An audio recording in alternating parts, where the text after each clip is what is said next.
To our Facebook knowings, I wanted to thank you all for the brilliant questions that you've sent to us.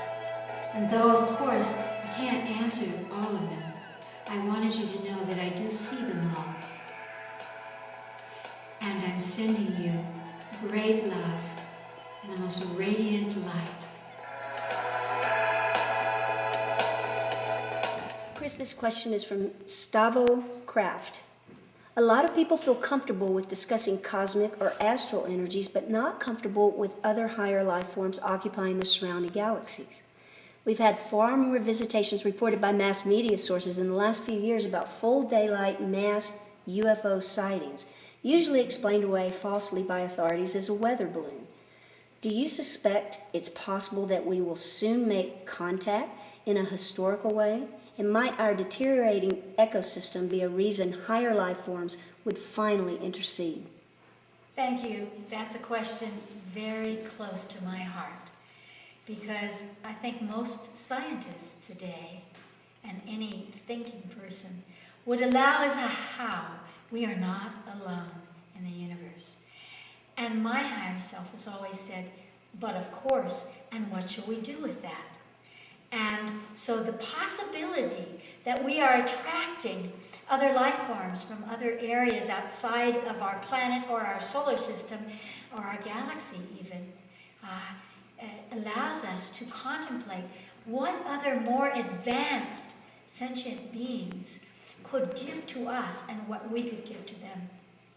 And so my first part of that is to say to you, no, I don't think anyone is actually here to fix it for us, though they may help us to realize and to learn lessons of energy, cosmic laws of energy, that will correct our addiction to the blood of the earth, for example, in oil, our energy problems, that would serve us, and we have something to offer them as well.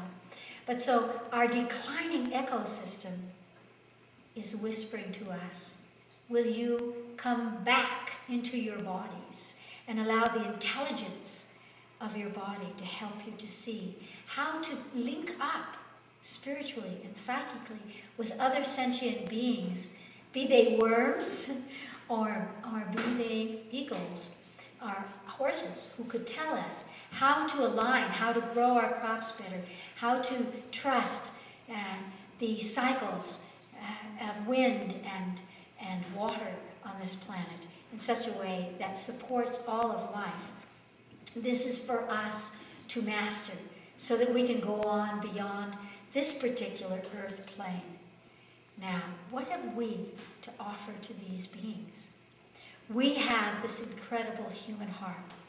From my knowing, I would say that many galactic beings have separated out and released from their genetic encoding the emotional DNA, because it wobbles, because it individuates, because it creates all kinds of confusion. But what is happening now across our cosmos is that other beings are seeing that the emotional heart can serve us, could serve the evolution and the amplification of our beingness, and the evolution of all souls, be they galactic. Now, of course, you realize that we ourselves are galactic. We carry galactic DNA because we are a part of the galaxy. So how can we offer this heart outside of the poor uses of that in the past, the Aztecs, the Mayans, the Incans, who tried cutting out the hearts to get the genetic material? We can radiate the power of the human heart out into the cosmos so that we can develop a kind of heart ourselves, our human hearts, that are not so erratic, but are joyous, that hold the highest of human offerings into the galaxy. I think it's very important that we let go of arguing about whether UFOs are real or not and begin to call in energies. And indeed, they are coming. They are coming. But let us not say they're going to fix it. Let us not say that because of them we will change. No, we will change and evolve because of us. And therefore we will be able to communicate. We have within us the capacity of telepathy. That telepathy is what allows people to love their dogs and cats, because they can feel that the dogs and cats understand what they're saying. In the same way, we can extend our telepathic information out into the cosmos to other sentient beings and receive from them energies that support us. Before I finish this question, I do want to bring something into the answer, and that is that a lot of people who are considered crazy feel that they are already talking to galactics or other beings. How can we know if they are missing a screw or if they are valuable as channels to us? One of the most important aspects of that is to listen to what they are saying. If what they are saying is full of fear and predation for destruction and the end of all times, then those are not the messages of sentient beings. Those are the confusions of energies that come from the astral into the mind. We want to listen to information. For example, an ordinary person might suddenly get the equation that could translate some water, for example, into energy through some advanced technological, mathematical language. It could happen to anyone. So I would say, let us throw open our consciousness and begin to practice discerning information that comes to us from wherever it comes as something that could support us and the future of humanity and the future of our planet, or not. If it is something that does not, then draw the white light in, extend the energy out, and release and disconnect from any energies that don't inspire you, don't teach you, or don't lift you to an awareness of having a gift to give to this planet. We are all galactic. Chris, this is from Carlo from Roma, Italia. He says, Dear Chris, I have a question from the heart. Can or how do you use the white light exercise with cancer patients? How do you focus on healing? Could you please explain how to do it? Oh, ciao, Carlo. This is such a wonderful question, because we're at a time in which all of us, whether we have people in our family who have cancer or we know someone who has cancer, have an opportunity to support those who are using this particular kind of disease to leave their bodies. So thank you for the question. It's a kind of long answer. First of all, let me say that you wouldn't always use white light, extend white light to a cancer person, because they might need red for energy, or green for balance, or spiritual energy of blue to understand the purpose of their disease. So you must always ask them in your consciousness, in your meditation, or even as you're speaking to them in your mind, what color do they need at this moment to cure themselves from the cancer? And then you draw it from the cosmos. You don't take it from yourself. You draw it from the cosmos and extend it out to them. So that's the first part. The second part is that I have learned a magnificent way to stimulate atomic healing. This is what they say was used by Jesus the Christ, and I have found it to be very powerful. And this is the way we would use white light, radiant white light, for people of any illness. And that is that what we know scientifically is that the electrons in the cell move, in the atom of the cell, move in a figure-8 patterning.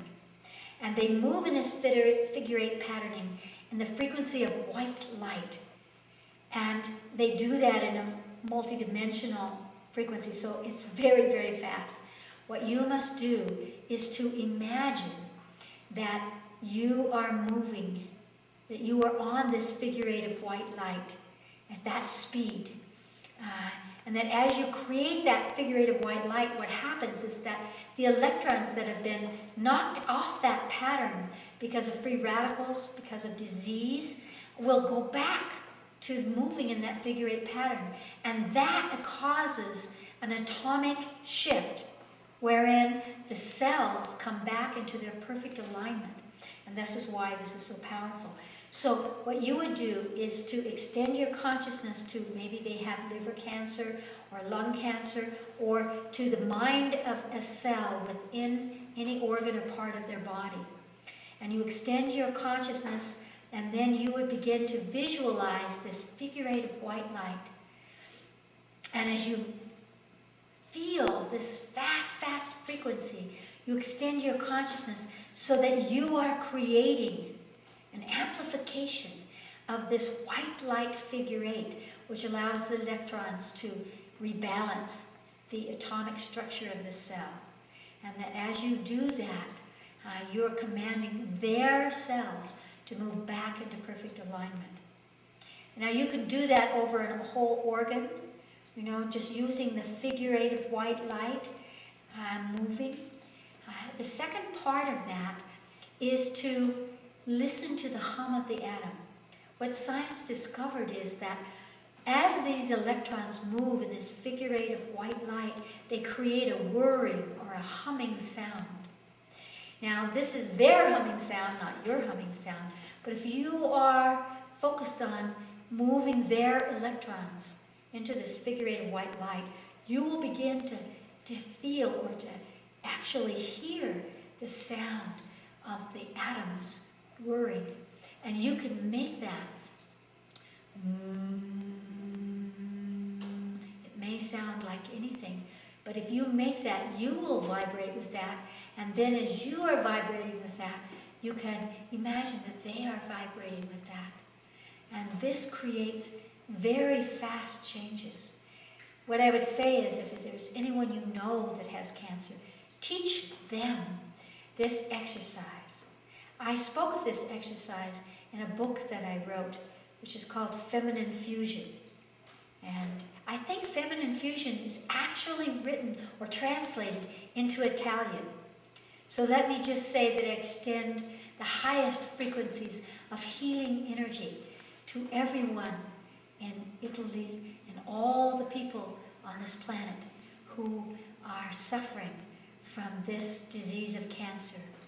Cancer disease has the theme of not remembering the purpose of our lives. The cells don't remember their purpose as parts of organs, as parts of tissue. And so, again, we need all of us humans to remember that the purpose of our lives is joy, is health, is evolution of the soul. Ciao, Carlo.